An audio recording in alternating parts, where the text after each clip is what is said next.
Está no ar o STJ no seu dia, um programa do Superior Tribunal de Justiça. Apresentação, Tiago Gomide. Olá para você que nos acompanha a partir de agora. Está no ar mais um STJ no seu dia. Eu sou Tiago Gomide e no episódio de hoje vamos falar sobre um tema fundamental para milhões de empreendedores no Brasil, o Simples Nacional.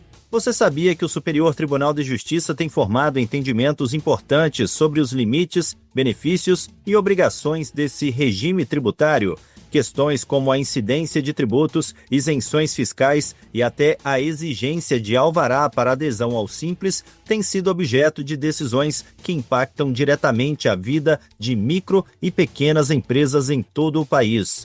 Para entender melhor como o STJ tem interpretado a Lei Complementar 123 de 2006, os efeitos práticos dessas decisões e o que os empreendedores precisam saber para se manterem regulares no regime, eu converso agora com o advogado especialista em direito tributário, empresarial e procurador coordenador de assuntos tributários da OAB-DF, Vitor Ribeiro.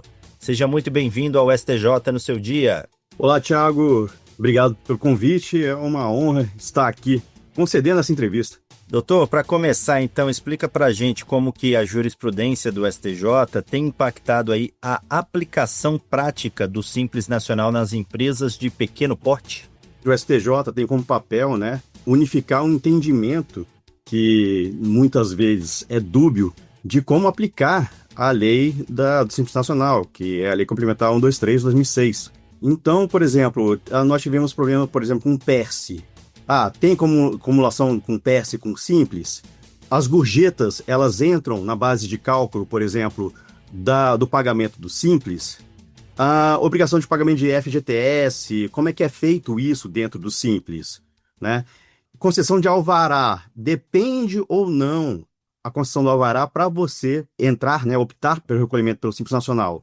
Então, o que o STJ faz? Ele simplesmente tira essas dúvidas e faz com que o contribuinte tenha uma certeza melhor para poder optar pelo Simples ou por qualquer outro regime, sem ter coisas inesperadas aparecendo do Estado lhe cobrando ou pedindo coisas que estão fora do que era esperado num regime que é para ser simples, Ok, e o que motivou o STJ a decidir que empresas optantes do Simples Nacional não podem se beneficiar das alíquotas zero previstas no PERSE, o Programa Emergencial de Retomada do Setor de Eventos, criado aí na época da pandemia da Covid-19?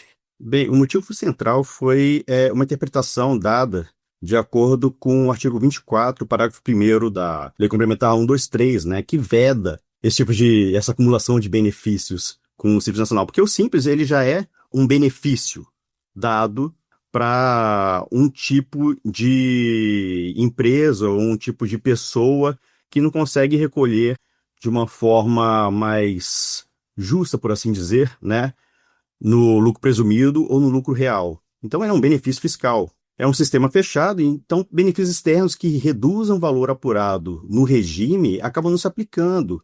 Então, o STJ firmou o tema 1283, que consolidou que a lei emergencial, que foi a lei 14.148 de 2021, que foi a lei da Covid, não consegue romper essa barreira que foi imposta pelo artigo 24 da Lei Complementar 123. Doutor Vitor, a minha próxima questão é: em que situações a retroatividade de uma lei mais benéfica não se aplica no contexto do Simples Nacional, como o caso da Lei Complementar 147 de 2014?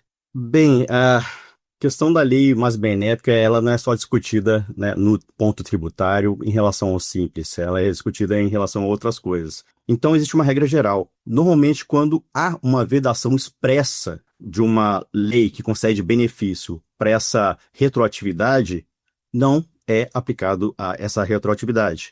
Então, a Lei Complementar 147 de 2024, ela que revogou o impedimento do inciso 9 do artigo 17, acabou não autorizando incluir débitos pretéritos no Simples.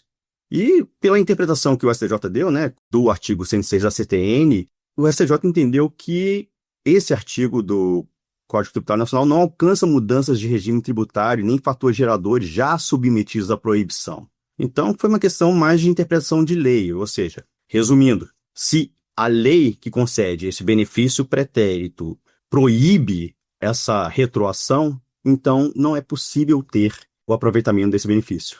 E a decisão do STJ sobre a obrigatoriedade da contribuição ao FGTS pelos optantes do Simples pode trazer que impacto para os custos operacionais? Como que as empresas devem se preparar? O impacto é que acaba dando um custo adicional às empresas que optaram pelo Simples Nacional, né? Então as empresas acabam tendo que revisar todas as suas rubricas de custo trabalhista, recalibrar o preço do bem e serviço que oferece para o consumidor, né? Atualizar os controles para a contribuição de acordo com a Lei Complementar 110. Ou seja, acaba dando não só um custo financeiro, mas um custo acessório, né? De obrigações acessórias, que são cumprimentos que não têm a ver com o custo financeiro em si, mas o custo de tempo. E isso traz um impacto maior, né, uma dificuldade maior para as empresas que optaram pelo Simples Nacional. E qual é o impacto prático da decisão que considera que a falta de alvará de funcionamento não impede aí a adesão ao Simples Nacional? Essa decisão ela pode ter efeito nos municípios que usam isso como critério de exclusão, por exemplo? Vamos lá, o efeito prático primeiro para as empresas é que os municípios não podem usar mais a ausência de alvará como motivo isolado para impedir que um optante pelo Simples Nacional consiga optar pelo Simples Nacional. Ou seja, se ele não tem alvará, ele pode fazer essa opção, né, pelo recolhimento pelo Simples Nacional. O que os municípios faziam é que consideravam isso como uma irregularidade cadastral fiscal. Então, para o município, acabou sendo vedado usar a falta de alvará como uma barreira ao ingresso no Simples Nacional. O município continua podendo exigir o alvará, ele só não pode exigir isso antes da opção do Simples Nacional. Então, ele ainda pode exigir o alvará, ele pode fiscalizar, ele pode punir pela falta, né, da existência dessa autorização. Então, essa exigência administrativa, pelo que o STJ decidiu, é uma coisa diferente da irregularidade fiscal, o que acaba reduzindo a litigiosidade e as entradas negadas por formalismo puro e simples, né, dos municípios.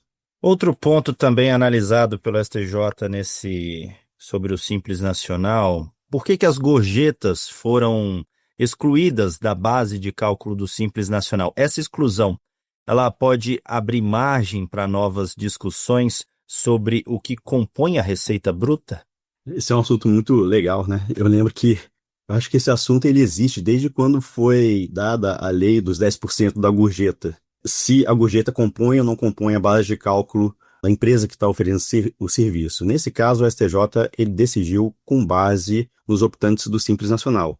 E o STJ entendeu que as gorjetas elas não compõem a base de cálculo do prestador, ou seja, elas não são receita do prestador porque elas são uma liberalidade do cliente pro garçom, por exemplo. A receita bruta no Simples Nacional, que é a base de cálculo. Então essa exclusão ela acaba abrindo margem para outras discussões de valores que não integram a base de cálculo do Simples Nacional, como, por exemplo, couvert artístico, taxa de intermediação, comissão de terceiros, taxa de conveniência, entre outros valores que não ficam com alguns tipos de prestadores de serviços, ou seja, que não integram o serviço em si do prestador que optou pelo Simples Nacional. E o que representa na prática a isenção do adicional ao frete para a renovação da marinha mercante e da contribuição para o desenvolvimento da indústria cinematográfica nacional também para as micro e pequenas empresas?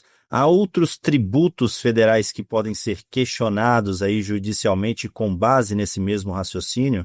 Bem, na prática, alívio, porque são menos taxas, são menos cobranças, são menos contribuições que o Simples Nacional, os optantes do Simples Nacional têm que pagar. Então, tributos como a Codecine e a FRMM, que são cobrados à parte, ou seja, que elas não estão escritas na guia de DAS, que é a guia de recolhimento do Simples Nacional, não são devidas ao optante do Simples Nacional. Então, são contribuições da União não listadas no caput e parágrafo 1º do artigo 13, aquelas que não vão ser cobradas no Simples Nacional.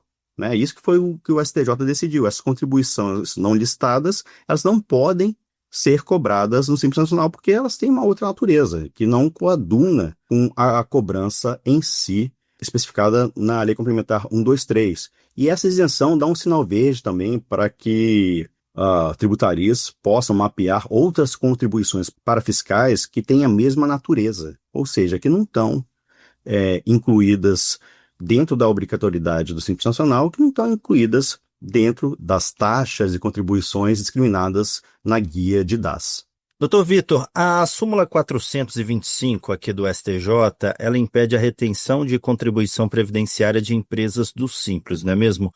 Qual a importância desse entendimento para os prestadores de serviço? Ainda há resistência de tomadores quanto à aplicação dessa súmula? Sim, há uma certa resistência, até porque existem contratos ainda que prevêem essa retenção, e aí fica naquela brincadeira, né? Olha, o contrato prevê a retenção, então você contratualmente está obrigado a recolher, mas a jurisprudência, a súmula diz que não pode ter essa retenção. E para quem é leigo no direito, essa coisa fica meio dúbia, né? Se não tem uma assessoria jurídica para esclarecer isso, acaba tendo uma briga entre o prestador e o tomador de serviço, né? Então, a importância desse entendimento é que evita, ou seja, já define, né, que não se pode ter essa retenção de 11% pelo tomador sobre as notas de empresas do Simples Nacional. Com isso, para as empresas, melhora o fluxo de caixa, né, e a precificação dos prestadores. Essa resistência, ela realmente é pontual, então é bom que os contratos atuais, né, ou seja, tenham esse reflexo do entendimento simulado, e os contratos já vigentes tenham um aditivo já botando a existência da súmula 425 da CJ para poder tirar essa dúvida e fazer com que a relação contratual flua naturalmente. E quais cuidados jurídicos as empresas devem ter ao ingressar aí com mandado de segurança para discutir exclusões ou impedimentos relacionados ao Simples Nacional, considerando a legitimidade passiva envolvida nesses casos? O Simples Nacional tem uma peculiaridade, para quem é tributarista, é bem legal, né? Porque ela envolve 3 entes. Envolve a União, né? São tributos da União, tributos estaduais e tributos municipais. Então, os 3 entes têm poderes de fiscalização sobre as empresas do Simples Nacional. Qual que é a observação que você tem que ter ao ingressar com mandado de segurança? É verificar qual a autoridade praticou o ato coator. Qual que é o ente que está lhe cobrando algo? É o município? É o Estado? É a União? Por quê? Ao você ingressar com mandado de segurança, você tem que ingressar certinho contra quem está praticando o ato coator. Se é contra o município, é contra o município. Se é contra o Estado, é contra o Estado. Se é contra a União, é contra a União. Por quê? Quem entende de mandado de segurança sabe que se você errar essa legitimidade passiva, o seu mandado de segurança vai ser extinto sem mérito. E você só vai perder tempo e pode ultrapassar o prazo previsto para que você possa entrar com o mandado de segurança e você perde, né, uma boa oportunidade de utilizar esse remédio jurídico. Doutor Vitor, para a gente fechar essa nossa conversa, diante da jurisprudência atual, o regime do Simples Nacional ainda cumpre o papel de desburocratizar e facilitar a vida do pequeno empresário ou tem se tornado excessivamente complexa? Do ponto de vista do pagamento, ainda cumpre, pois junta vários tributos, né, de entes diferentes, União, Estado, município, num boleto único. E o STJ, como unificador da interpretação infraconstitucional, já tirou várias dúvidas que existiam desde a implementação da Lei Complementar 123 de 2006. O que tem gerado certo desconforto não são as obrigações relativas ao Simples, mas são obrigações fora do Simples Nacional que deveriam ser adequadas, né, à intenção do legislador de tornar as empresas optantes do Simples mais fáceis de lidar com o Estado. Como, por exemplo, é o caso do E-Social. O E-Social, para quem mexe, sabe que ele é um pouco complicado. Você acaba tendo que contratar um contador para poder mexer com ele e cumprir essas obrigações acessórias. E, na minha humilde opinião, quem se enquadra no Simples busca uma tributação menor e também uma facilidade com as obrigações tributárias.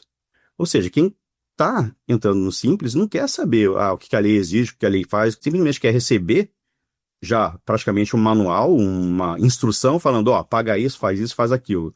Você faz, simplesmente, você não precisa de ajuda especializada, cumpre. Você fica com o seu compliance junto ao Estado redondo, liso, bonito. Mas, infelizmente, não é isso que a gente tem visto ao longo dos anos. O Estado tem criado várias obrigações, algumas obrigações que elas não têm se adequado à intenção de simplificar a vida de quem opta pelo Simples Nacional. Doutor Vitor Ribeiro, muito obrigado por essa participação aqui no STJ no seu dia. Eu que agradeço, Tiago.